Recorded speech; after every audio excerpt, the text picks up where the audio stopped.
Bueno, vamos a ir empezando la sesión de proyectos de la Glossen. Vamos con un poquito de retraso, un cuarto de hora de retraso más o menos.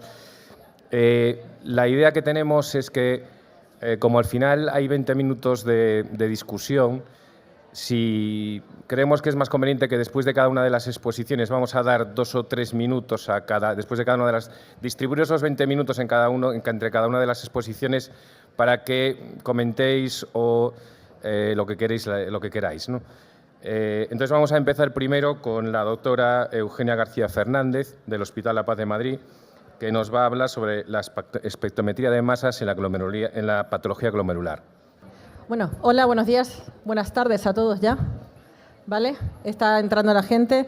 Bueno, yo soy la doctora García Fernández, soy patóloga en el Hospital La Paz y esto ha surgido como un proyecto, en realidad, no tanto sino para el diagnóstico de nuestras biopsias renales y de la patología amiloidea. Esto ha surgido porque nuestro patólogo molecular ha tomado la iniciativa de irse al Centro Nacional de Carlos III para hacer proteómica y le planteé la posibilidad de hacer espectrometría de masas en nuestras biopsias renales. Entonces, como ya conocéis, la espectrometría de masas en la patología renal, hay muchísimos trabajos publicados. Esto es una revisión de solo hace 5 años. Fijaros el número de papers, de resultados que hay solo con patología renal.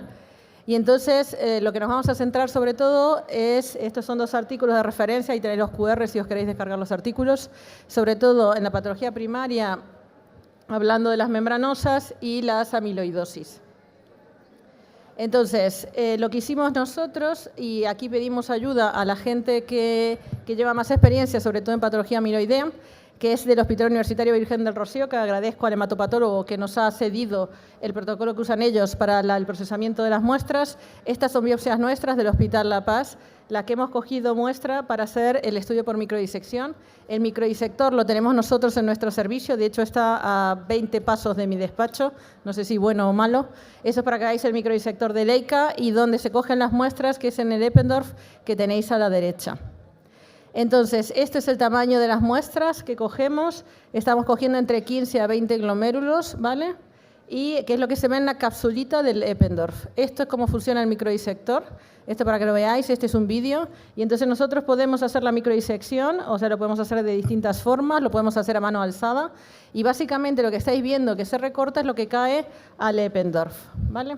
Una vez que tenemos el material, lo mandamos a la unidad de proteómica, que ahí tenéis el enlace, que es donde trabaja nuestro biólogo molecular, que es el doctor Alberto Peláez, y ellos van a hacer el análisis de proteínas. Este centro se encuentra en Majadahonda, ¿vale? Actualmente porque estamos haciendo pruebas, porque ya hemos logrado obtener el material suficiente para que ellos puedan hacer un estudio de proteómica. Estos son los primeros resultados que obtuvimos con muestras nuestras de amiloidosis. Aquí sabíamos los que estábamos buscando. Básicamente lo que queríamos averiguar era que con el aparataje de ellos podían detectar las proteínas en casos de amiloidosis y sin hacer microdisección. Ya hemos hecho 15 muestras nuestras de biopsias renales, en las que hemos obtenido suficiente número de glomérulos y estudio de proteómica. Lo hemos hecho en casos de fibrilares, membranosas y cadenas ligeras, aparte de las amiloidosis. Entonces, el circuito que hemos establecido de las muestras, es verdad que estamos en fases muy iniciales todavía, es el diagnóstico de la biopsia renal en las patologías que más interés tienen para hacer espectrometría de masas, el procesamiento y microdisección, que lo hago yo en el Servicio de Anatomía Patológica del hospital. Se envían las muestras a la unidad de proteómica del Instituto Carlos III en Majadahonda, donde el doctor Alberto Peláez va a hacer el análisis y juntos haremos un informe de lo que hemos obtenido. Entonces, esto es un trabajo en conjunto. Quiero agradecer al Servicio de Nefrología del Hospital, a Gemma y a Mir, que se han implicado, a Laura Llévenes, que ve la nefropatología conmigo, y al doctor Alberto Peláez y Rodrigo Bárdenas, que son los 2 biólogos moleculares, los 2 biólogos que se encargan de hacer el estudio de proteómica. Y muchas gracias. Muchas gracias, Eugenia. No sé si alguien quiere comentar algo sobre...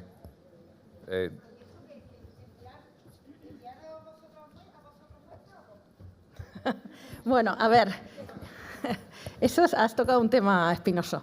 Entonces, nosotros recién estamos empezando, quiero decir, esto empezó el proyecto, o sea que Alberto Peláez tiene ya una plaza fija en el Carlos III, que será muy importante para poder darle continuidad al proyecto. Entonces, hemos empezado en enero, llevamos 2 meses de evolución, ¿vale? Entonces, estamos solo funcionando actualmente con muestras nuestras.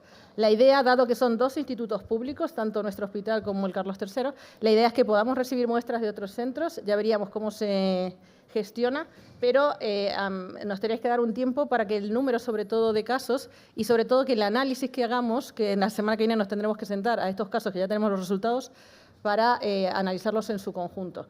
Y también la idea en el hospital es crear un comité de amiloidosis pero bueno, estamos empezando. En mayo es el Congreso Nacional nuestro de Patólogos y ahí ya hablaré con los patólogos con resultados de un mayor número de casos. Pero la idea sí que, o sea, esto se abriría a otra gente, ¿vale?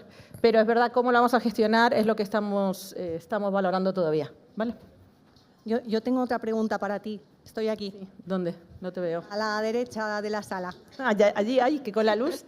Perdón. Dime. A ver, nosotros, esto nos genera muchas dudas y teníamos mucho interés en hacer espectrometría, pero ¿es necesario hacer la microdisección? ¿No puedes mandar el tejido completo? A ver, eso también lo hemos aprendido, llevamos, ¿sabes?, una N pequeña, pero en el caso de las amiloidosis, sí que hemos visto que, claro, cuando en los primeros 7 casos sabíamos que amiloide estábamos buscando. Entonces lo encontramos y bien, pero es verdad que hay mucho ruido, hay demasiadas proteínas. Entonces es un trabajo adicional el hacer la microdisección, pero yo creo que en el caso de la amiloidosis, sobre todo cuando vas buscando una cadena ligera, es imprescindible hacerlo. Y es verdad que se puede hacer macrodisecciones, o sea, hacer cortes grandes de los bloques cuando tienes una gran cantidad de amiloide, que sería algo parecido, pero yo creo que en el contexto de la amiloidosis hay que hacer sí o sí microdisección. Y en el caso de la patología renal, sobre todo nos vamos a centrar a nivel glomerular, entonces hay que hacer microdisección de los glomérulos. Es verdad que nuestra experiencia es la que es, yo no os voy a mentir, o sea, pero yo, en mi opinión, hay que hacer microdisección.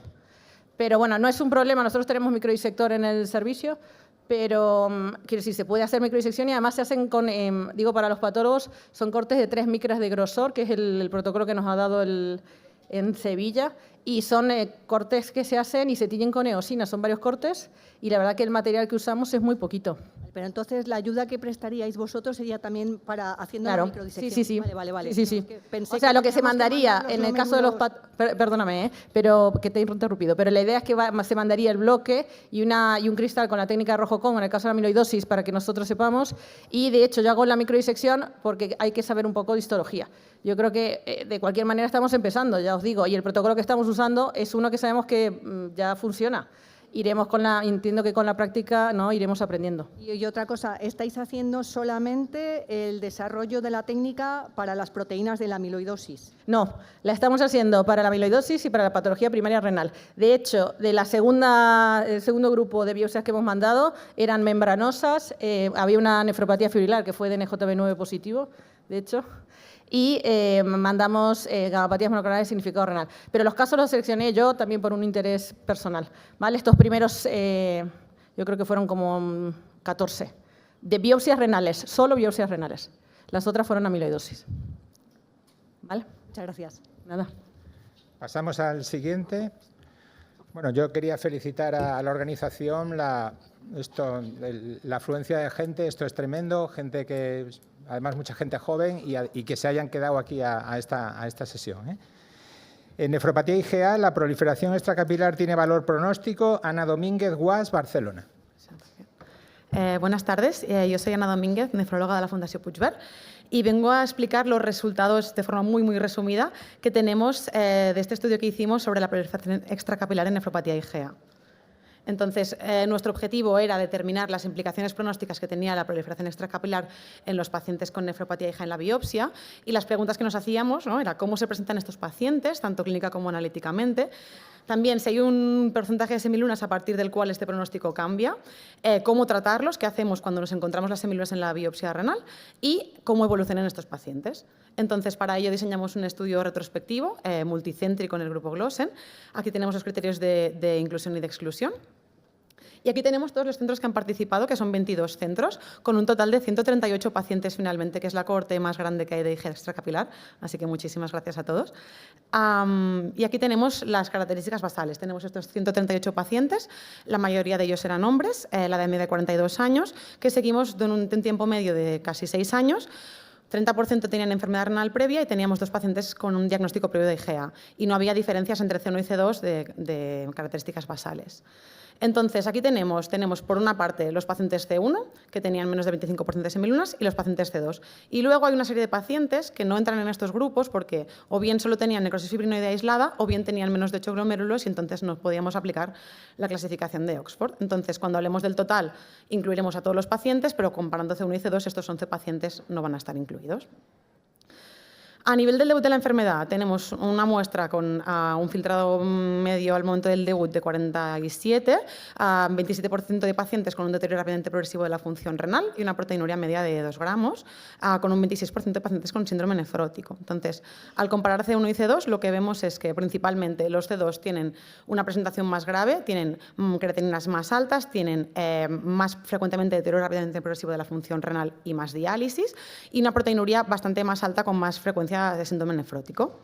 Entonces, en la biopsia renal tenemos un 67% de pacientes que tenían un C1, 25% que tenían un C2.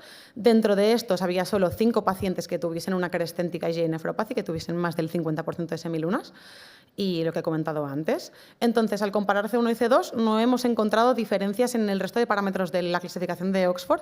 Entre los dos también hemos mirado si había diferencias en cuanto a la necrosis tubular en pacientes con hematuria macroscópica y tampoco lo hemos encontrado. Y tampoco, de momento, entre otras características, tanto C3 como C4D.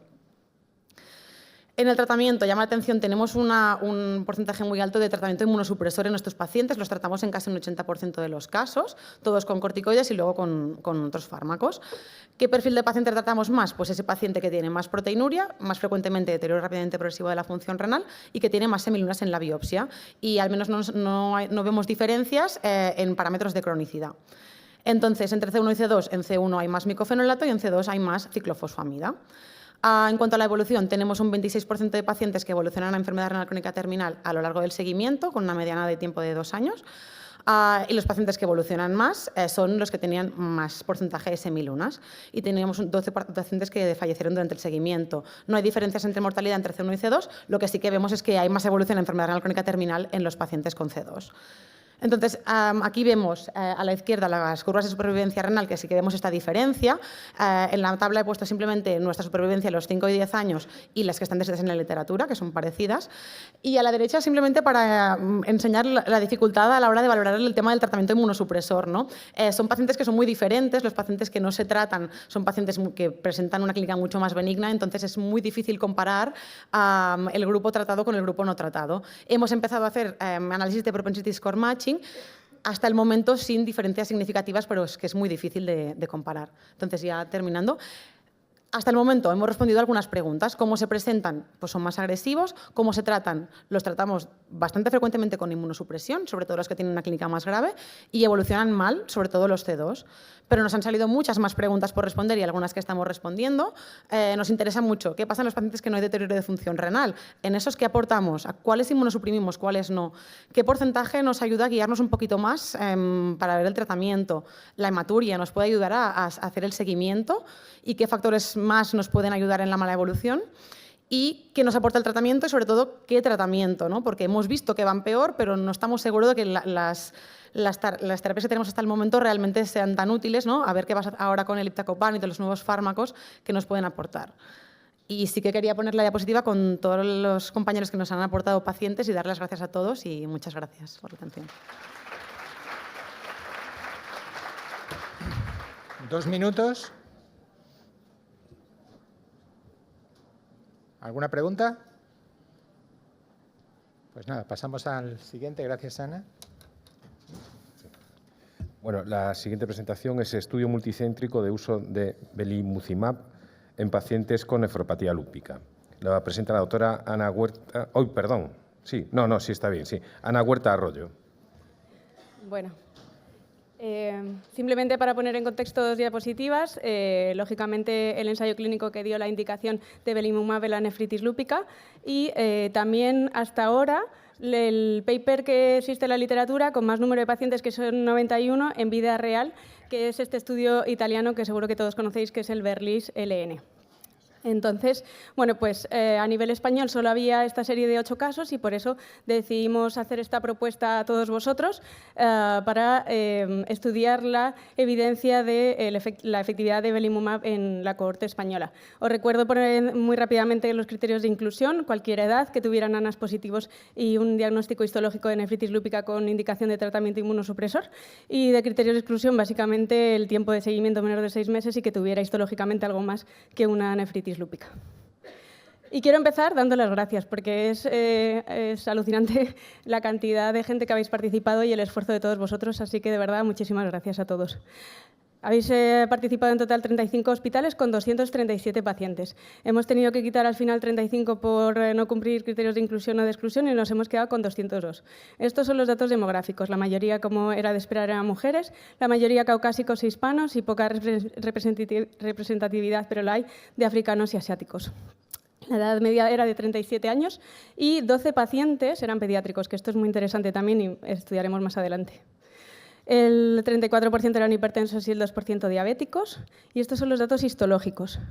La mayoría eran nefritis lúpicas proliferativas puras, hasta el 80%, pero un 10% eran también membranosas puras y el resto mixtas, y también había un 1% de podocitopatías. El índice de actividad era de 7 y el de cronicidad de 1,9, el 5% de glomérulos esclerosados de media y un 4,5% de semilunas. El tiempo desde el diagnóstico de lupus hasta el momento de la biopsia renal era de mediana 2 años. Y la mayoría de los pacientes, el 70%, se habían tratado de forma subcutánea. El motivo de inicio del fármaco era renal en el 43% de los pacientes, y el 28% de este 43% estaba iniciado el belimumab al debut de la nefritis lúpica, y esto es muy importante para interpretar todos los resultados. El tiempo de seguimiento de mediana era 1,1 años, pero también resaltar que 25 pacientes tenían seguimiento más allá de 3 años, siendo el tiempo de seguimiento máximo de 12 años. Os muestro los datos analíticos basales y los datos analíticos del seguimiento, con asterisco y almohadilla, los que tienen significación estadística, que como podéis ver son prácticamente todos los parámetros importantes, ¿no? La proteinuria y la hematuria con una estabilidad de la función renal, y también los parámetros serológicos, anti-DNA, C3, C4 y velocidad de sedimentación. Y aquí yo creo que en este gráfico es muy visual, ¿no? Para ver en rojo antes de belimumab y en verde después del inicio de belimumab en toda la cohorte. Outcomes de la cohorte completa, pues decidimos utilizar los outcomes que se utilizaron para el BLISS-LN, que conocéis, y os pongo aquí simplemente como recordatorio. ¿Y qué pasó en nuestra cohorte? Bueno, pues casi el 75% de los pacientes cumplían esta respuesta renal principal a los 6 meses, porcentajes similares al año y a los 2 años. En cuanto a la respuesta renal completa, el 30% lo cumplían la respuesta renal completa a los 6 meses, similar al año, y aumentaba el 40% a los 24 meses. Y el tiempo medio en alcanzar esta respuesta renal principal y completa era de 8 meses y 9 meses, respectivamente, con una mediana de 6 meses. En toda la cohorte, los 202 pacientes, solo 2 pacientes necesitaron tratamiento renal sustitutivo y uno falleció, pero era por un shock hemorrágico. Bien, bueno, aquí también os muestro la gráfica de la actividad serológica, C3 y C4 en azul y naranja, cómo va mejorando, y anti-DNA cómo va bajando. El índice SLEDAI también tuvo diferencias significativas, al inicio 14 y al final del seguimiento casi 4. La dosis de corticoides también hubo una disminución tanto de porcentaje de pacientes como la dosis media de pacientes al inicio y al final. Recordar eso, que no todos los pacientes estaban tratados al debut de una nefritis lúpica. En cuanto a los eventos adversos, solo hubo 18 casos, que os muestro aquí en esta tabla, 4 infecciosos y el resto de las causas no infecciosas, y solo en el 3% de toda la cohorte supuso una suspensión definitiva.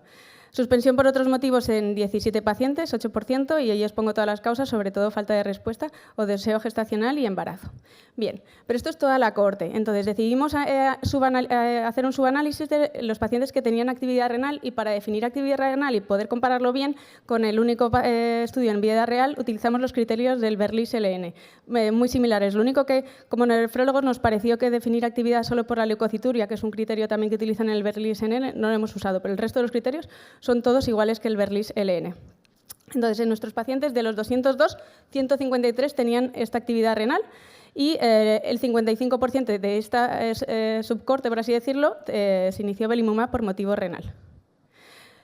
Utilizamos también las definiciones de respuesta renal principal y completa del Berlis-LN, que como podéis ver es muy similar al del Bliss-LN, pero quitando esas partes que he tachado. Y estos son los resultados. En amarillo, los del Berlis-LN y en negro los nuestros. Como podéis ver, son porcentajes muy similares, ¿no? Nuestra cohorte corrobora los hallazgos de Berlis-LN de buena respuesta de belimumab en vida real. Y el tiempo en alcanzar una cosa y otra fueron 8 y 9 meses. Muy rápido, porque no me da tiempo. Las dosis de corticoides también descendieron, igual que la cohorte completa, y las dosis de micofenolato también, sobre todo las dosis, bajaron en los pacientes tratados. Que luego, si queréis, podemos discutir eso un poquito más. Luego también hicimos otro subanálisis que también hacen los del Berlis-LN con criterios de inclusión que utilizaban el Bliss-LN, ¿de acuerdo? Entonces lo comparamos con nuestra cohorte, pero también con ese subanálisis que hace el Berlis-LN. Entonces, en negro están nuestros datos y en amarillo los del Bliss-LN y los del Berlis-LN. Como podéis ver, nuestros porcentajes son muy similares en cuanto a respuesta renal principal y completa a los que tienen tanto el Bliss como el Berlis-LN. Así es que hasta ahora podemos decir que la respuesta renal en nuestra cohorte española es similar a la observada en Bliss-LN y Berlis-LN, lo que confirma la efectividad del belimumab en vida real en nuestra población. La seguridad del fármaco también se corrobora en nuestra cohorte en vida real, que también existe no solo mejoría renal, sino también extrarrenal de los parámetros analizados, tanto serológicos como el SLEDAI, de forma estadísticamente significativa, y que también parece belimumab tener un papel ahorrador de corticoides y micofenolato, pero que lo ideal sería compararlo con una cohorte con dosis, o sea, con terapia estándar. Nos quedan muchísimos análisis pendientes porque hay mucha chicha aquí que sacar todavía, sobre todo, por ejemplo, datos histológicos de los pacientes que fueron biopsiados lo más cercano al inicio del belimumab, porcentaje de rebrotes, un análisis multivariable de los factores pronósticos, subanálisis del grupo de pediátricos, que es muy interesante, de las membranosas puras, comparar beli al debut de la enfermedad con inicio tardío, intentar comparar también, sacar una cohorte de estándar y compararla con ella. Quedan muchas cosas por hacer, pero yo creo que vamos por buen camino. Y de nuevo, muchísimas gracias a todos. Os pongo el email por si queréis darme alguna sugerencia más, porque esto es un trabajo de todos. Y también animaros a participar en la revisión que estamos haciendo, lo mismo, pero con voclosporina. Muchas gracias a todos. Muchas gracias, Ana, por ajustarte al tiempo. ¿Y hay alguna pregunta en la sala? ¿O algún comentario? Pues nada, Nada, pues muy claro todo.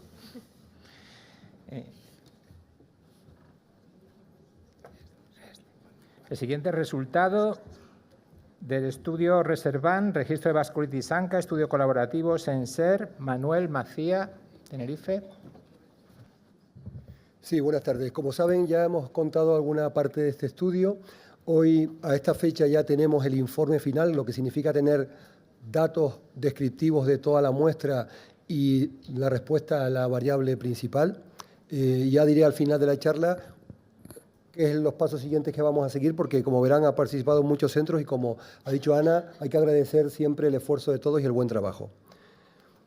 Este es el objetivo principal, que era determinar la incidencia de vasculitis en España. Esto es un reto muy alto porque no se ha hecho una distribución como otros estudios epidemiológicos que reparten por áreas urbanas, áreas rurales, sino se ha centrado según áreas de población importantes para tener una incidencia, vamos, aceptable en una patología rara como esta, ¿no? Fíjense que el objetivo es este y se incluyeron todos los pacientes mayores de 18 años que fueron incidentes de esta patología entre 1 de enero de 2015 y 31 de marzo del 2021. Esto es porque queríamos incluir algún periodo que afectara al COVID, porque, como saben, se ha asociado con estas entidades. Los objetivos secundarios son muy amplios, muy ambiciosos, bueno, aquí están descritos, pero bueno, hay algunos centrados en el tema renal, en las complicaciones, en el diagnóstico y en la respuesta al tratamiento. Las variables estudiadas fueron de todo tipo, sociodemográficas, comorbilidades. He recetado al final pues, las características típicas de la vasculitis y lo que conseguimos, porque el estudio, los que lo han rellenado los datos, pues ya se han dado cuenta lo laborioso que es. Se ha hecho una depuración de los datos y ha sido muy exhaustiva y completa, pero fíjense que los cortes se han hecho al diagnóstico a los 2, 6 meses, al año, 2 años y 5 años, porque era imposible hacerlos cada visita. Esto es un trabajo colaborador, como no, con los reumatólogos. Estos son los datos de cuándo empezó el primer paciente y el último, pero a día de hoy los pacientes que han entrado en el registro son 840 pacientes con un periodo de seguimiento, pues, como verán, amplio y con muchos datos. 32 centros al final. Resultados. Bueno, pues esta es la distribución de centros y de cuántos pacientes han incluido. Hay 6 o 7 hospitales con más de 40 pacientes. Hay hospitales que han compartido con otros centros y después hay hospitales que han sorprendido por la baja incidencia. Bueno, esto se está analizando de cómo justificar algunos hallazgos que no se corresponden con el área poblacional a las que se ha referido el estudio. Pero bueno, verán ahora que esto se solventa pues, con los datos y con los datos de incidencia que hemos alcanzado. Esto sería una primera aproximación. Vean que el parámetro, el hallazgo más, digamos, de debut de la enfermedad es renal, en el mayor parte de los casos, la fiebre, pérdida de peso. Y fíjense cómo en la figura el 50% de los casos son vasculitis microscópica y después el otro porcentaje, el 26%, son las granulomatosas y el 14% las eosinofílicas, ¿no? Y después hay un grupo de otras que, bueno, que se ha estado asociando a la ausencia de ANCA o de otros tipos de ANCA, como se ha comentado en una de las charlas hace unas horas, ¿no? Fíjense también cómo las entidades más prevalentes en mujeres, la edad del diagnóstico por encima de los 60 años. Fíjense que se ha tenido en cuenta que en un 26% había infección por COVID relacionada con el proceso y después otro tipo de situaciones. Esto sería, bueno, como es el perfil de ANCA. Fíjense que hay ANCA negativo de ELISA que corresponden a los mismos ANCA que los de inmunofluorescencia. Como he dicho antes, eso no quiere decir que no haya ANCA, sino hay otro tipo de ANCA, como se ha comentado.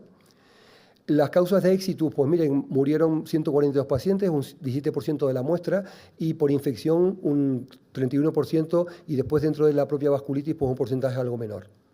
Esta es la distribución de incidencias por centro. Fíjense que los centros con mayor incidencia están Arrixaca, el Dr. Negrín y La Princesa, relacionados con su área poblacional. Y después los que menos tenían eran Reina Sofía, el de Galicia y en Granollers.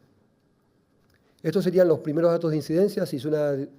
Hay muchos datos, es complejo presentarlo aquí. Se me acaba de terminar el tiempo, pero son 2 diapos las que faltan. Esta sería la incidencia por grupos de edad y sexo. Fíjense que se han repartido grupos de edad entre 18, 39, 40, 59, 60, 74 y por encima de 75 años. La mayor incidencia, tanto acumulada como global, hasta casi un 25%, es la de grupo entre 60 y 74. La incidencia también en mujeres de un 12%.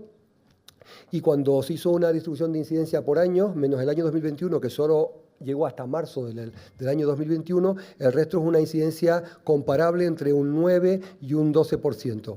Fíjense después que como los datos que ponen ahí de 9.800.000 es la población estudiada referenciada a área de cobertura de cada hospital. O sea, son unas áreas poblacionales de 10 millones de personas en donde la incidencia, pues como ven, según la entidad, pues está entre el 12-11% según las entidades, ¿vale? Y ahora quedaría, la fase siguiente del estudio este es el informe final, ya está escrito el trabajo metodológico y ahora toca escribir el trabajo donde se incluye la respuesta a la variable principal. Hay un orden de autores, eso está todo establecido para que no haya conflictos según el número de pacientes, según los centros, o sea, eso está perfectamente transparente y tipificado, ¿no? Muy bien. Nuevamente, gracias a todos por el excelente trabajo.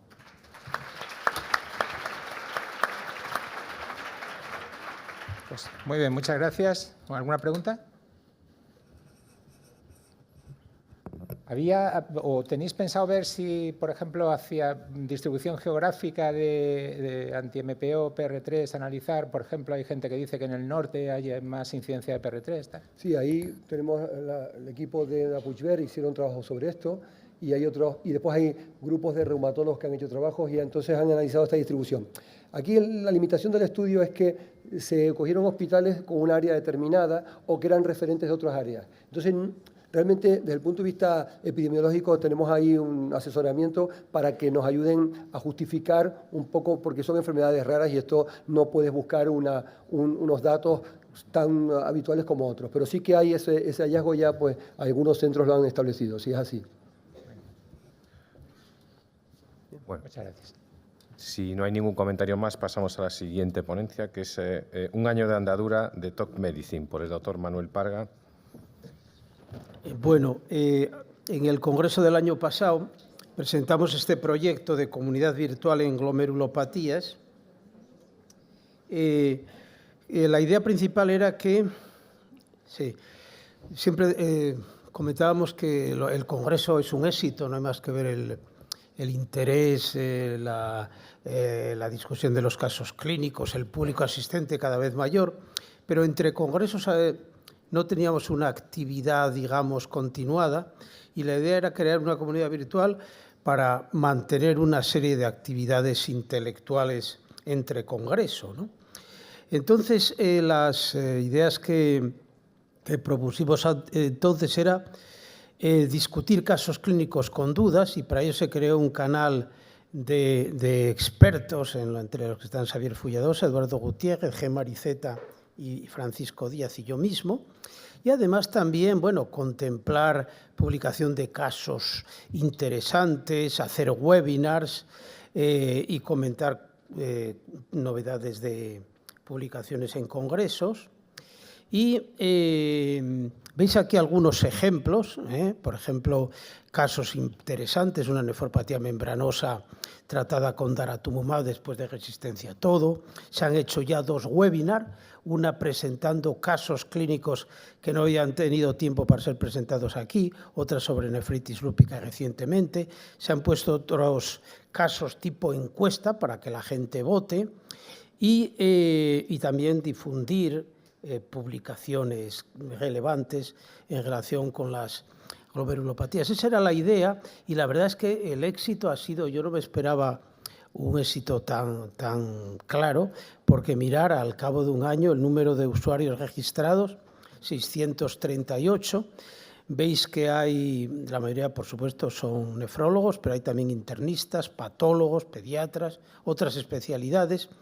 Se han hecho 35 casos dudosos de consulta a los expertos, 93 post realizados, más de 6.000 visualizaciones de post, más de 200 comentarios, es decir, una actividad realmente llamativa y un número de usuarios que va increciendo y que ha superado las expectativas. Aquí tenéis la distribución geográfica de los participantes, como veis está distribuido más o menos homogéneamente por toda la geografía. Hay que destacar también el número de gente que se ha afiliado, ¿no?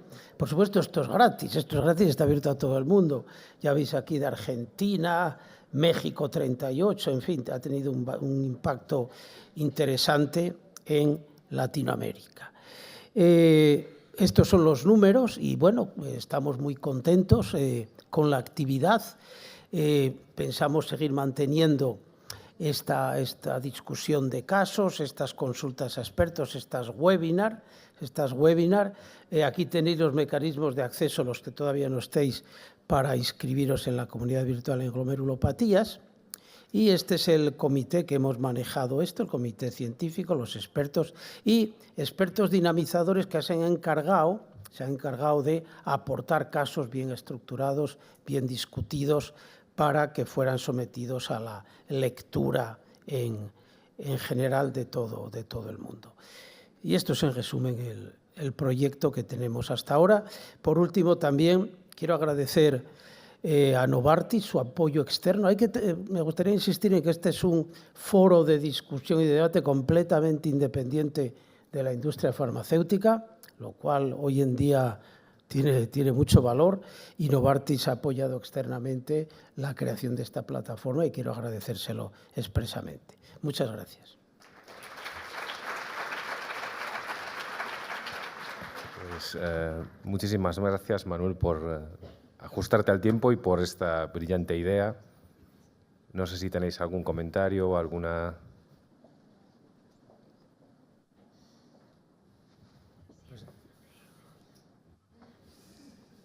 Pues nada, a apuntarse el que no esté apuntado. Vamos con la siguiente. Resultados de la encuesta de adhesión del tratamiento de la nefropatía lúpica al documento de consenso. Estudio Glance, Gemma Fernández, Madrid. Bueno, hace ya un tiempo se presentó el documento de consenso de Glossen, que la verdad es que ha tenido mucha repercusión, tanto nacional como internacional, porque yo creo que es una de las guías más claras, más concisas y que te permiten tomar decisiones más concretas para los pacientes con nefropatía lúpica. Entonces, nos planteamos, a partir de este documento de consenso, ver realmente cuál era la implementación de las recomendaciones que en la vida práctica, en la práctica real hacemos. Este es un proyecto que realizamos desde Glossen, aunque igual de forma independiente, aunque igual que, como dijo Manolo, hemos contado con el apoyo para moverlo un poco con GSK. Los objetivos del estudio fue evaluar la implementación del documento de consenso del Grupo Glossen para el manejo de la nefritis lúpica en la práctica diaria.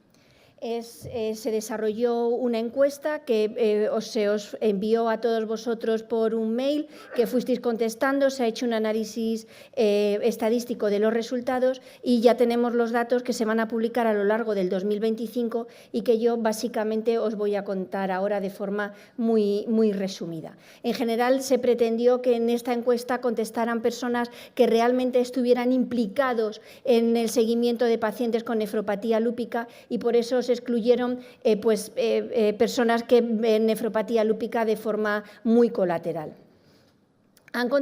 Se consiguieron 51 encuestas. Esta es la distribución de las personas que participaron en la misma. Es de destacar, y a mí es un dato de los que más me sorprendió muy positivamente, el 49% de los participantes trabajan en una unidad monográfica, es decir, que ya existen muchas unidades monográficas de nefropatía lúpica en España, y un 45% no solamente tiene una consulta monográfica, sino que pasa esta consulta con un reumatólogo y un internista a la vez, y eso los que lo hacemos sabemos que es un valor añadido para el paciente en esta patología. Vamos allá con los resultados más importantes. Todos los encuestados coinciden en que realizar una biopsia renal en el momento y establecer la clasificación de la nefritis lúpica es importante y, por tanto, casi todos o prácticamente todos los nefrólogos realizan una biopsia renal antes de plantearse al menos el primer tratamiento inmunosupresor. A la hora de evaluar las manifestaciones extrarrenales, el 98% las evalúa de forma sistemática durante la consulta, aunque esto luego no queda reflejado o no se realizan de forma sistemática escalas específicas como el SLEDAI o el SLEDAI, que últimamente se utiliza un poco más. El 80% de los encuestados entienden que la respuesta completa y su definición es correcta, o al menos se sienten identificados con ella. Hay un poquito más de controversia en cuanto a la remisión parcial, no tanto en los elementos que la componen, que son proteinuria, hematuria y disminución o estabilidad del filtrado, sino en la cuantificación de hasta cuánto debería bajar la proteinuria, la hematuria o el filtrado glomerular. En cuanto al tratamiento farmacológico, hay una adherencia prácticamente total, hay consenso absoluto en el tratamiento no farmacológico, al menos entre nefrólogos, que es de lo que estamos hablando, en el uso de IECAS y ARA2 como antiproteinúricos y en el uso de la hidroxicloroquina de forma general y siempre que sea posible. En general y en la encuesta se observó una preferencia del uso de doble terapia y esa doble terapia estaba basada fundamentalmente con micofenolato. En el mantenimiento, en la preferencia, se prefirió micofenolato, seguido de glucocorticoides y belimumab en las formas proliferativas y de calciniurínicos y corticoides en las clases membranosas. Se consideró, cuando el grupo terapéutico elegido fue triple terapia, esta triple terapia era con belimumab en pacientes que tenían, sobre todo y como característica fundamental, mayor número o frecuencia de manifestaciones sistémicas. Cuando el médico consideraba que era necesario reducir los glucocorticoides por manifestaciones extrarrenales o cuando eran pacientes con una actividad serológica alta o con brotes previos. Ese fue el perfil elegido para los pacientes con triple terapia con belimumab. Cuando se eligió la triple terapia que incluyera inhibidores de la calciniurina, fundamentalmente en aquellos pacientes que tenían histológicamente una clase 5 aislada o mixta con otras clases, o cuando tenían síndrome nefrótico. En cuanto a la suspensión del tratamiento, aquí también había mucha diversidad en los datos. En general, el 92% estamos de acuerdo en que reducimos los corticoides por debajo de 5 miligramos al día, aunque dar el salto de quitar el tratamiento inmunosupresor lo hacemos muy pocos. Como conclusión final, después de ver los resultados y ver que la mayor parte de las acciones realizadas coinciden con el documento de consenso, podemos decir que hay un amplio conocimiento e implementación de las guías Glossen en la práctica clínica habitual de la nefritis lúpica. Existen algunas discrepancias en las definiciones, sobre todo de remisión parcial y de recaída. Falta el uso habitual en nuestra práctica clínica de las escalas para la cuantificación de manifestaciones extrarrenales y seguimos teniendo como desafío el tratamiento con mantenimiento y sobre todo la duración y el contenido del mismo.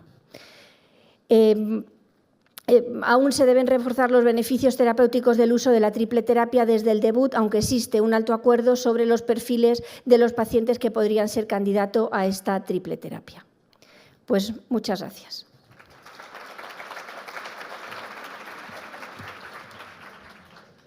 ¿Alguna pregunta o comentario? Pues nada, todo muy claro, muchas gracias. Solo una cosa, para los que se queden ahora a la reunión del grupo no será aquí porque la necesitan para otra actividad, será justo en la sala que hay enfrente, ¿vale? Es una sala también amplia y estaremos muy bien. Muchas gracias. Bueno, pues muchas gracias a los ponentes por vuestro trabajo y vuestras presentaciones y animaros a todos a que sigáis participando porque estos proyectos de la Glossen creo que es uno de los objetivos principales de la Glossen para que con el trabajo de todos compartirlo y poder aprender todos. Muchas gracias a todos.